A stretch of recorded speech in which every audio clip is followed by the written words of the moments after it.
الحمد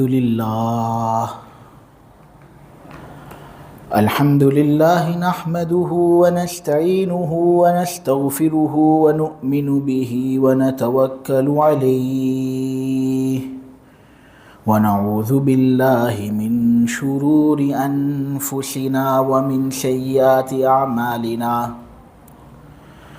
من يهده الله فلا مضل له ومن يضلله فلا هادي له ونشهد أن لا إله إلا الله وحده لا شريك له ونشهد أن سيدنا ومولانا وحبيبنا محمدا عبده ورسوله الحمد لله وكفى والصلاة والسلام على رسوله المصطفى وعلى عباده الذين ارتضى ومن بهداهم اهتدى وبآثار أهل المدينة اكتفى قال النبي صلى الله عليه وسلم واعلم أن ما أخطأك لم يكن ليصيبك وما أصابك لم يكن ليخطئك واعلم أن النصر مع الصبر وأن الفرج مع الكرب وأن مع العسر يسرا أو كما قال عليه الصلاة والسلام.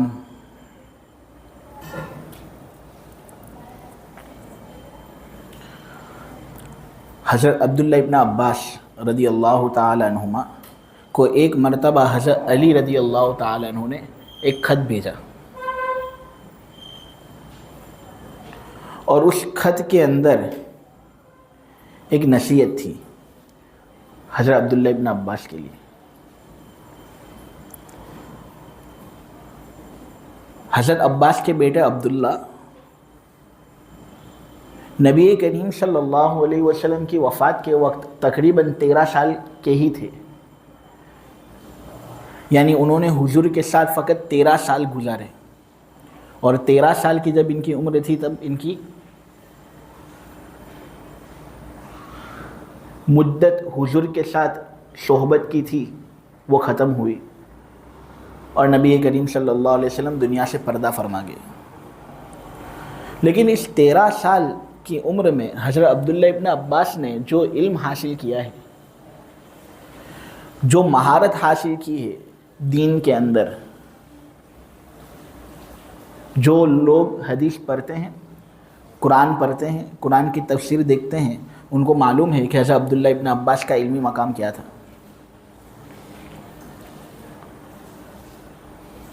اس سے یہ بات معلوم ہوئی کہ پہلے کے لوگ اور صحابہ جو تھے کم عمر کے اندر ہی دین حاصل کر لیتے تھے، اور ہمارا حال یہ کہ ہمارے بچے بڑے ہو جاتے ہیں لیکن پھر بھی قرآن پڑھنا تک ان کو نہیں آتا. کتنا زبردست المیہ ہے کہ رمضان المبارک کا مہینہ قریب ہے، قرآن سمجھنا تو بہت دور کی بات، لیکن ہم میں سے کچھ لوگ ایسے ہیں جو قرآن نازلہ بھی نہیں پڑھ سکتے، جبکہ صحابہ کا حال یہ تھا کہ 13 سال کی عمر میں علمی کمالات ان کے جو تھے. حضرت حسن رضی اللہ تعالی عنہ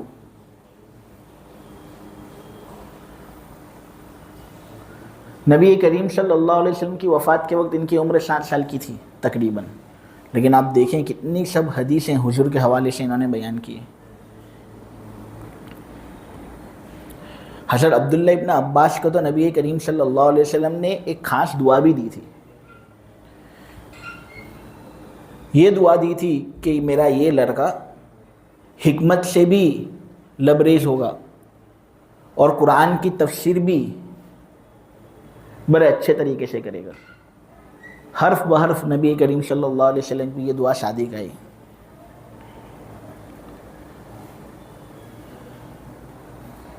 حضرت عبداللہ ابن عباس خود بیان کرتے ہیں کہ جب مجھے کسی صحابی رسول کے بارے میں یہ بات معلوم ہوتی کہ ان کے پاس کوئی حضور کی حدیث ہے تو میں دوپہر کے وقت، کیلولا کے وقت اس صحابی کے در پر جاتا اور اپنی چادر ان کی چوکھٹ پر رکھ دیتا اور میں وہاں پر لیٹ جاتا. میں دستک بھی نہیں دیتا تھا. میں انتظار میں ہوتا تھا کہ یہ خود باہر آ جائیں میرے دستک دینے سے پہلے. اور میری نیت یہ ہوتی تھی تاکہ میں ان کو خوش کر دوں, میری جانب سے ان کو تکلیف نہ ہو, کیونکہ اگر میں دستک دوں گا تو یہ دروازے پر آئیں گے, دروازہ کھولیں گے, تکلیف ہوگی ان کو. میں اتنی ادنا تکلیف بھی ان کو دینا نہیں چاہتا تھا کیونکہ مجھے لینی تھی حدیث. تو یہ حضرت عبداللہ ابن عباس کا احترام. جب صحابی رسول دروازہ کھولتے اور دیکھتے کہ حضرت عبداللہ ابن عباس یہاں دروازے کے چوکھٹ ہی پر لیٹ گئے ہیں, تو وہ کہتے کہ اللہ کے رسول کے چچا کے بیٹے, اے حضور کے چچا زاد بھائی, تو اگر دستک دیتا تو میں تجھے جواب دے دیتا, نہ اگر تجھے میرا کوئی کام تھا تو نبی کریم صلی اللہ علیہ وسلم کے رشتے سے تعلق رکھتا ہے, میں خود آ جاتا تیرے پاس. ابن عباس کہتے لیکن یہاں پر علم حاصل کرنے والا کون ہے؟ میں ہوں. کس سے علم حاصل کیا جا رہا ہے؟ آپ ہو. علم حاصل کرنے والا استاذ کے پاس جاتا ہے, استاذ طالب علم کے پاس نہیں آتا. پیاسا کنویں کے پاس جاتا ہے, کنواں پیاسا کے پاس نہیں آتا. تو میں کس طرح آپ کا مطالبہ کروں؟ مناسب یہی ہے کہ میں آپ کا انتظار کروں. یہ تھے حضرت عبداللہ ابن عباس کے احوال, جس کی وجہ سے انہوں نے کافی علم حاصل کیا.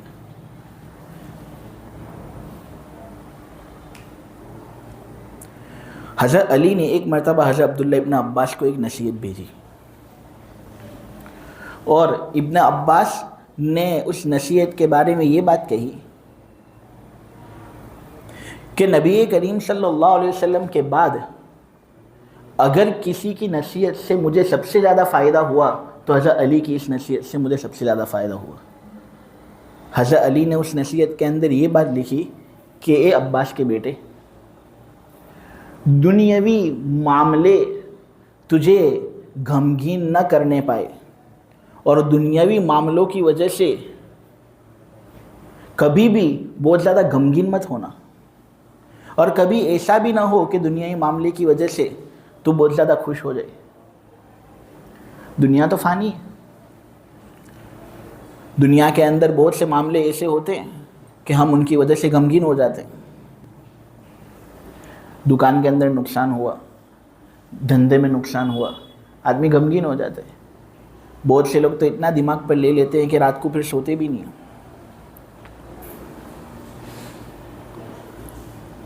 اور دنیاوی معاملے بعض ایسے ہوتے ہیں جو ہم کو بہت زیادہ اعتدال سے بھی زیادہ خوش کر دیتے.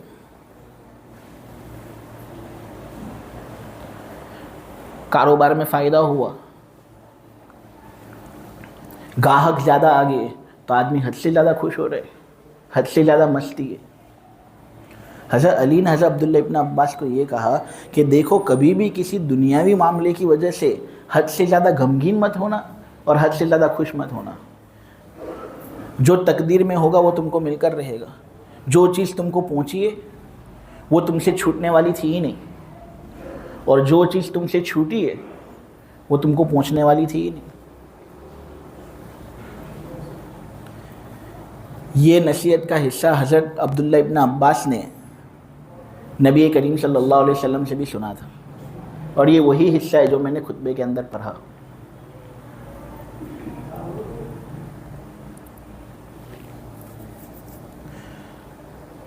حضرت علی نے اس کے بعد اس نصیحت کے اندر یہ بات لکھی کہ اے عباس کے بیٹے عبداللہ, تجھے اگر کوئی چیز خوش کرے تو اخروی معاملہ تجھے خوش کرے,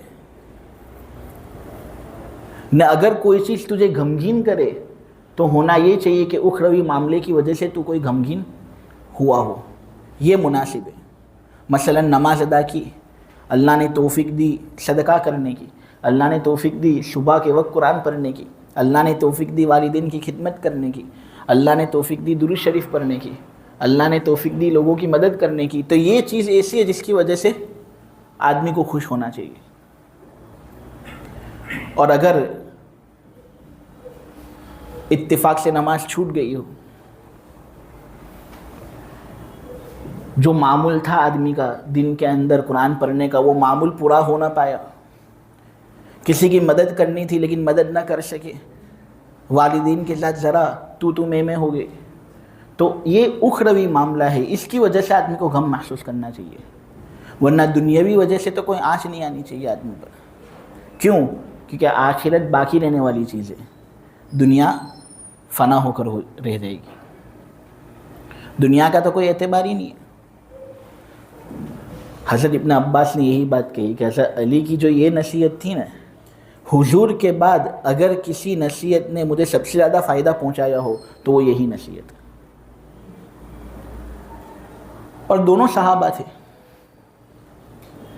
حضرت علی بھی صحابی رسول، ابن عباس بھی صحابی رسول. حضرت علی بھی حضور کے رشتہ دار، چچا زاد بھائی، اور حضرت ابن عباس بھی حضور کے رشتہ دار، چچا زاد بھائی. لیکن دیکھو، کوئی فخر نہیں، کوئی تکبر نہیں کہ میں اس سے کیوں نصیحت حاصل کر لوں. یہ ہوتا کون ہے؟ میں بڑا ہوں، یہ چھوٹا ہے،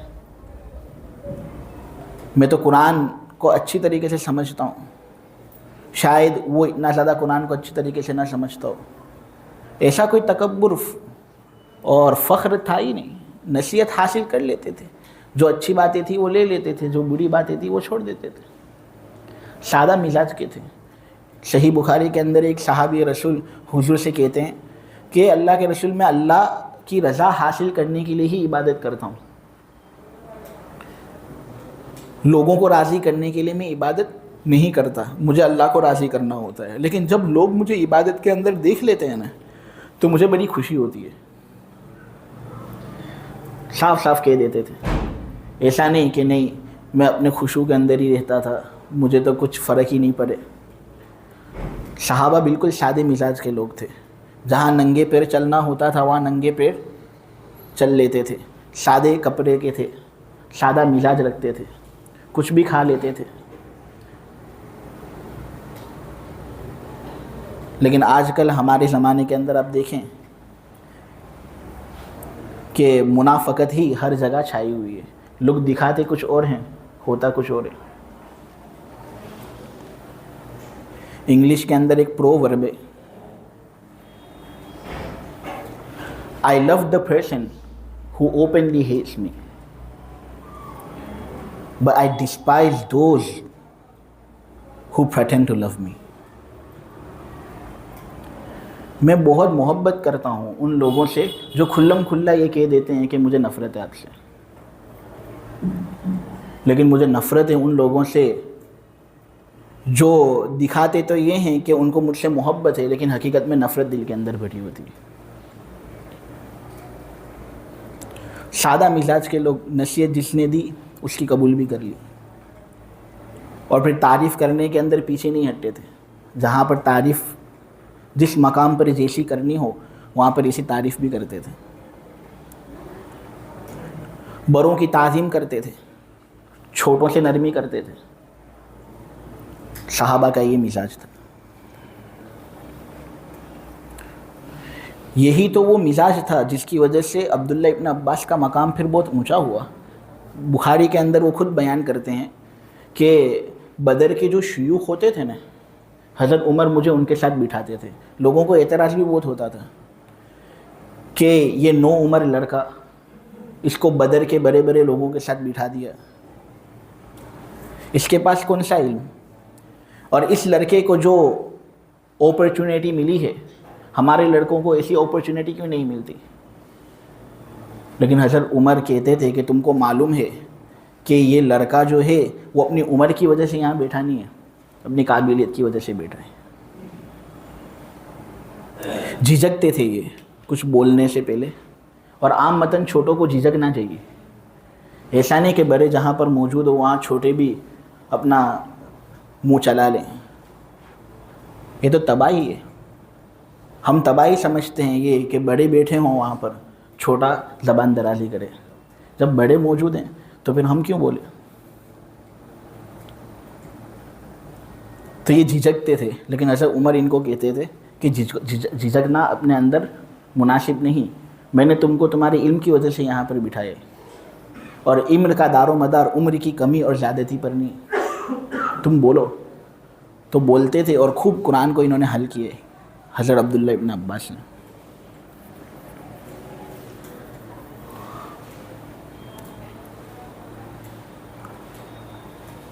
تو حضرت علی نے جو ان کو نصیحت کی تھی وہ یہی تھی کہ دنیاوی معاملے کی وجہ سے کبھی بھی غم کے اندر آپ مبتلا مت ہونا، اور کبھی بھی کسی دنیاوی معاملے کی وجہ سے بے حد خوش مت ہونا۔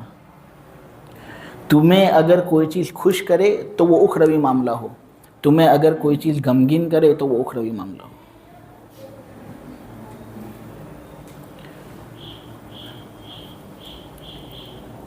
ریاح القیسی یہ بات کہتے ہیں کہ میں نے خود اپنا حساب کیا، بڑے لوگ اور علماء جو ہوتے ہیں وہ اپنا حساب لیتے رہتے ہیں، ہر رات کو اپنا حساب لیتے ہیں اللہ سے کہ اللہ دن کے اندر کون سی چیز میں نے فائدے کی کون سی چیز میں نے نقصان کی کون سی چیزوں کے اندر میرا نفع تھا، کون سی چیزوں کے اندر میرا نقصان تھا۔ ایک دوست ہیں، انہوں نے یہ بات کہی کہ مولانا میں نے اپنا حساب لگاتا رہتا ہوں، جو پیسے میں نے اپنے اوپر خرچ کیے اس کا میں حساب رکھتا ہی ہوں، ہاں جو دوسروں پر خرچ کرتا ہوں اس کا حساب نہیں رکھتا میں۔ سب سے بدترین حساب وہ ہوتا ہے جو آدمی اس خرچ کیے ہوئے پیسے پر رکھے جو وہ اپنے والدین پر خرچ کرے، کہ امی تمہاری دوائی کی بل بہت زیادہ ہو رہا ہے، ابا تمہارے دوائی کا خرچہ زیادہ ہو رہا ہے۔ یہ سب سے بدترین حساب ہے۔ آدمی اپنے والدین کے بارے میں کس طرح یہ سوچ سکتا ہے، حالانکہ والدین جنت کی کنجی ہے۔ آدمی کیا دنیا کے اندر سفلتا کرے گا، کیا کامیابی حاصل کرے گا؟ علماء کی عزت کرو دین میں آگے جاؤ گے، والدین کی عزت کرو دنیا میں آگے بڑھو گے۔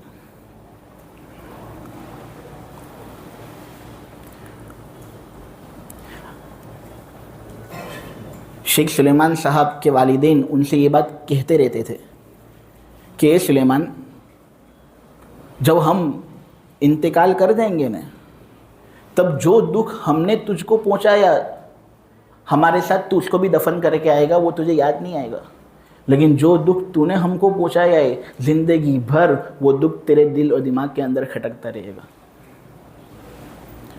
پھر تو قبر کے پاس آئے گا، افسوس ظاہر کرے گا، لیکن پھر افسوس ظاہر کرنے کا کوئی مطلب باقی نہیں۔ ریاح القیسی کہتے ہیں کہ میں نے اپنا حساب لیا، اپنا حساب میں نے لیا تو میں اس نتیجے پر پہنچا کہ پوری زندگی کے اندر میں نے 40 گناہ کیے ہیں۔ چنانچہ میں نے یہ عزم اور نتیجہ کیا کہ اتنا بڑا نقصان میں نے اپنا کیا، 40 گناہ میں نے کیا، اللہ کے یہاں پر کیا میں منہ دکھاؤں گا اپنا، میرا حشر قیامت کے دن کیا ہوگا؟ تو ہر ایک گناہ کے لیے میں نے 1,00,000 مرتبہ استغفار کیا۔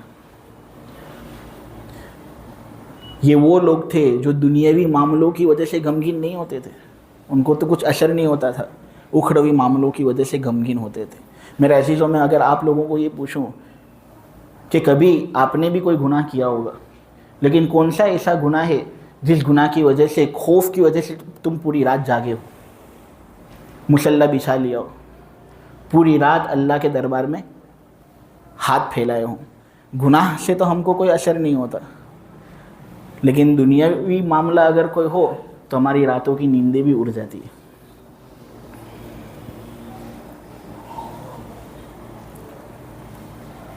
اللہ کہتا ہی ہے کہ سب کچھ میں نے دیا تجھے، لیکن تو نے مجھے کیا دیا؟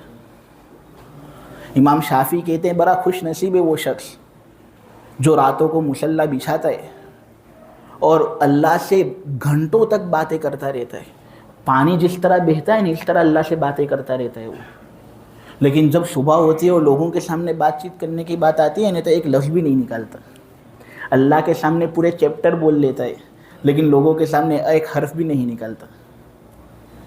ایسا معاملہ ہونا چاہیے، آدمی اپنے رب سے گفتگو کرے 1 گھنٹہ 2 گھنٹہ 3 گھنٹے، اور لوگوں کے سامنے انٹروورٹ رہے آدمی، کم بات چیت، کام سے کام مطلب۔ امام شافعی کہتے ہیں بڑا خوش نصیب ہے وہ شخص۔ آج معاملہ الٹا ہو گیا۔ ہم لوگوں سے گپ شپ کریں گے, دوستوں کے ساتھ جو بات چیت ہماری ہوتی ہے, انا للہ و انا الیہ راجعون, غیبت تک بات آ جاتی ہے, تکلیفیں ہوتی ہے, لیکن اللہ کے سامنے ایک استغفر اللہ کہنے کے لیے بھی ہم تیار نہیں. جب قیامت کے دن سب آئیں گے, وہ عورت آئے گی جس نے اپنی زندگی کے اندر دنیاوی کوئی بات چیت ہی نہیں کی, قرآن ہی پڑھا ہے اس نے. جب یہ سب اپنا حشر اللہ کے سامنے ظاہر کریں گے, اس وقت ہمارا کیا حال ہوگا؟ کبھی ہم نے سوچا ہے؟ کبھی اس سوچ کی وجہ سے, اس فکر کی وجہ سے ہماری راتوں کی نیندیں اڑی, خوف آیا ہے, کب کپاہٹ آئی؟ نہیں. اس کا مطلب ہم آخرت کو بہت معمولی سمجھتے ہیں. حضرت علی نے نصیحت عبداللہ ابن عباس کو یہ کی تھی کہ آخرت کو معمولی مت سمجھو. صلح حدیبیہ کا موقع آپ لوگ واقف ہو گئی, سن ہجری 6 کے اندر جو ہوا تھا, کتنا ظلم کیا تھا. حضور پاک صلی اللہ علیہ وسلم نے خواب دیکھا تھا, اس خواب کے اندر حضور نے یہ معاملے دیکھے کہ حضور اور حضور کے ساتھی سب مکہ جا رہے ہیں, عمرہ کر رہے ہیں. تو حضور نے یہ سمجھا کہ اب مجھے عمرہ کرنے جانا چاہیے, اللہ کی طرف سے یہ حکم دیا جا رہا ہے کہ تم عمرہ کرنے جاؤ. ماشاءاللہ حضور تیار ہوئے, سب صحابہ کو تیار کیا, اور تمام صحابہ کو تیار کر کے حضور عمرے کے لیے روانہ ہوئے. حضور بھی حشاش بشاش, صحابہ بھی بڑے خوش تھے کہ یار کتنا ٹائم ہو گیا مکہ چھوڑ کر جانے کو, اب ہم ہمارے وطن اصلی کی طرف جا رہے ہیں, عمرہ کریں گے, اللہ کی رضامندی حاصل کریں گے. ہوتا ہے نا جوش, لوگ عمرہ کرنے جاتے ہیں, ان کو معلوم ہے سفر میں کتنی خوشی ہوتی ہے. تو یہ لوگ بھی سفر کے اندر حشاش بشاش تھے کہ اچانک مکہ والوں نے کہہ دیا کہ ہم تم کو عمرہ کرنے نہیں دیں گے. حضور نے کہا ارے لوگو, ہم قتل و قتال کرنا نہیں چاہتے, جنگ و جدال کرنا نہیں چاہتے, بحث و مباحثہ بھی نہیں کریں گے, گھور کر دیکھیں گے بھی نہیں, کام سے کام مطلب رکھیں گے, لیکن اللہ کے گھر کی زیارت تو کرنے دو. مکہ والوں نے کہا نہیں, تم ہمیں پوچھے بغیر آئے کس طرح, نکلو یہاں سے, اس سال تم کو عمرہ کرنے کی کوئی اجازت نہیں. افراتفری ہوئی, صحابہ گرم ہو گئے کہ ایسے تو کیسی بات, ہم کوئی بحث و مباحثہ کرنا چاہتے ہوں, لڑائی جھگڑا کرنا چاہتے ہوں تو وہ دوسرے نمبر کی بات ہے, چلو, لیکن ہم تو فقط عمرہ کرنا چاہتے ہیں. اللہ کا گھر تو سب کے لیے, مکہ والوں کے لیے تھوڑی ہے. یہ تو آزاد زمین ہے, مباح زمین ہے, یہ سب کے لیے, یہ سب کا حق ہے اس پر. اتنے میں عروہ نبی کریم صلی اللہ علیہ وسلم کے پاس آتے ہیں اور کہتے ہیں اے محمد, تو کیا ہم کو دبانا چاہتے ہے؟ کیا تو یہ سمجھتا ہے کہ تو عرب کا خاتمہ کر دے گا؟ تو سوچ لئیے اور سمجھ لئیے کہ تو جانتا ہے کہ کوئی شخص ایسا پیدا ہوا ہی نہیں ہے جو عرب کا خاتمہ کر سکے. نہ اگر تو ہمارے ساتھ لڑائی جھگڑا کرنا چاہتا ہے, جدل کرنا چاہتا ہے, تو یہ سمجھ لے کہ تیرے ساتھ بہت عزت والے لوگ نہیں ہیں, حقیر قسم کے لوگ ہیں. جب سختی اور مصیبتیں ان پر آئیں گی نا تو سب دم دبا کر بھاگیں گے. اس طرح عروہ نے کہا تھا. صحابہ اور غصے میں آ گئے کہ ہم کو کیا سمجھتا ہے یہ, ہم حضور کا ساتھ دینے والے, حضور کے لیے ہم نے مکہ چھوڑا کہ یہ مصیبتیں ہم نے جھیلی, ہمارے بارے میں یہ کہتا ہے ایسا, اور گرما گرمی ہوئی. پھر حضور نے ان کے ساتھ کچھ صلح کرنے کی کوشش کی, صلح ہو گئی, لیکن صلح کے اندر بھی شرائط ٹیرے ٹیرے. سب سے پہلے تو حضور نے صلح کے اندر اپنا نام لکھا نا, تو لکھا محمد رسول اللہ صلی اللہ علیہ وسلم, محمد جو اللہ کا پیغمبر ہے. تو مکہ والوں نے کہا نہیں, یہ نہیں چلے گا, ہم تھوڑی مانتے ہیں کہ تم اللہ کے رسول ہو, محمد ابن عبداللہ لکھو, محمد اللہ کا بیٹا. صحابہ اور غصے میں اور بھڑک اٹھے, جنگ کے قریب, کہ یہ تو نام کے سلسلے میں بھی جھگڑا کر رہے ہیں. حضور نے کہا ٹھیک ہے, کوئی حرج نہیں, اللہ جانتا ہے نا میں اللہ کا رسول ہوں, اور میں حقیقت میں اللہ کا رسول ہوں, تم کو ماننا ہو تو مانو, نہیں ماننا ہو تو کوئی حرج نہیں, لیکن چلو لڑائی جھگڑا مجھے کرنا نہیں ہے, میں لکھ لیتا ہوں محمد ابن عبداللہ. اس کے بعد پھر تیری شرائط آئی کہ دیکھ اے محمد صلی اللہ علیہ وسلم, اگر ہمارا کوئی آدمی ہم سے بھاگ جائے اور تمہارے پاس آ جائے, تم پر ضروری ہے کہ تم اس کو لازماً لوٹاؤ, لیکن تمہارا اگر کوئی آدمی تم سے بھاگ جائے اور ہمارے پاس آئے تو ہم اس کو لوٹائیں گے نہیں. کھلم کھلا دادا گیری. پھر کہا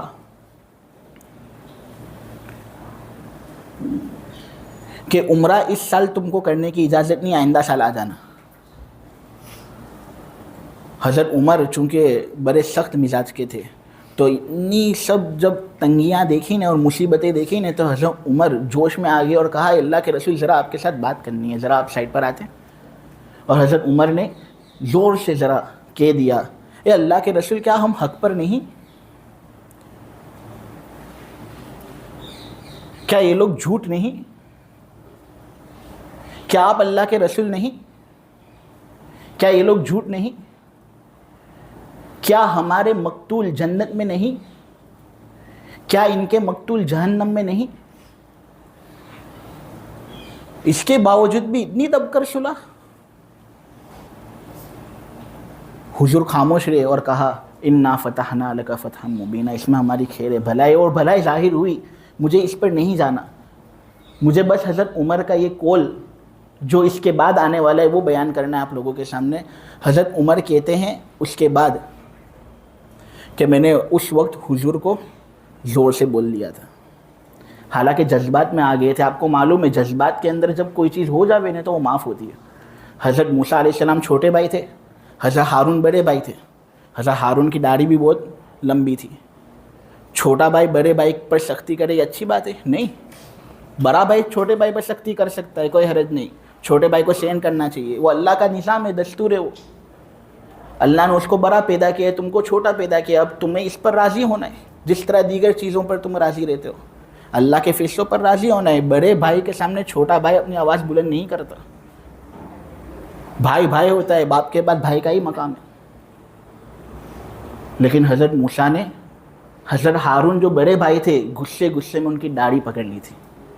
حضرت ہارون نے کہا تھا داڑھی مت پکڑ، لیکن پھر بھی حضرت موسیٰ نے چھوڑا نہیں تھا۔ وہ دراصل معاملہ گرما گرمی کا ہو گیا تھا، جوش کے اندر حضرت موسیٰ نے یہ کام کیا تھا، اللہ نے معاف کر دیا۔ اسی طرح جوش کے اندر وہ حدیث بھی آپ نے سنی ہوگی کہ ایک آدمی ایسا ہوتا ہے کہ پورا سامان اس کا گم ہو جاتا ہے، پھر وہ سوتا ہے ٹینشن میں اور پھر اٹھتا ہے تو دیکھتا ہے اپنا پورا سامان سامنے، تو وہ پھر اللہ سے کہتا ہے اے اللہ خوشی خوشی کے اندر کہ میں تیرا رب تو میرا بندہ۔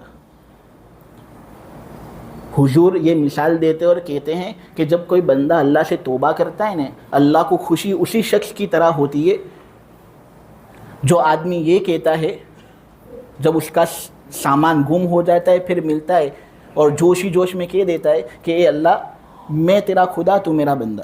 یہ جوش کے اندر کہے ہوئے جملے ہیں، یہ معاف ہوتے ہیں۔ تو اسی طرح حضرت عمر نے جوش کے اندر وہ بات کہہ دی تھی، لیکن حضرت عمر کہتے ہیں کہ وہ جو زور سے ذرا حضور سے میں نے بات چیت کی نا، اس کی وجہ سے عملت لذالک اعمالا، میں نے کئی اعمال کیے، میں نے صدقے کیے، میں نے نمازیں پڑھی، زندگی بھر تک نمازیں پڑھتا گیا، میں زندگی بھر تک میں نے صدقے کیے، اور ہر ایک عمل پر میں نے یہ نیت کی کہ اللہ وہ جو زور سے ذرا ان کے ساتھ گفتگو ہو گئی تھی نا، اس کا اس کو کفارہ بنا دینا۔ یہ صحابہ تھے کہ دینی معاملوں کو اتنی اہمیت دیتے تھے، اخروی معاملوں کو اتنی اہمیت دیتے تھے، اور غمگین ہوتے تھے تو اس کی وجہ سے، خوش ہوتے تھے تو اس کی وجہ سے۔ لیکن ہمارا معاملہ الٹا ہو گیا ہے، ہم خوش ہوتے ہیں دنیاوی معاملوں کی وجہ سے، ہم غمگین ہوتے ہیں دنیاوی معاملوں کی وجہ سے۔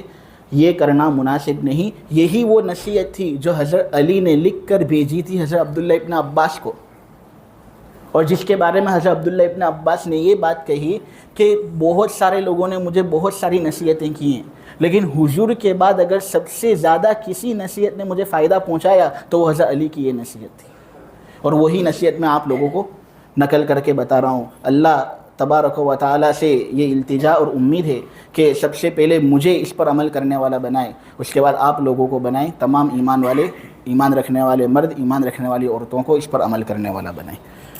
وصلی اللہ تعالی علی خیر خلقہ محمد وعلی آلہ وصحبہ اجمعین برحمتک یا ارحم الراحمین۔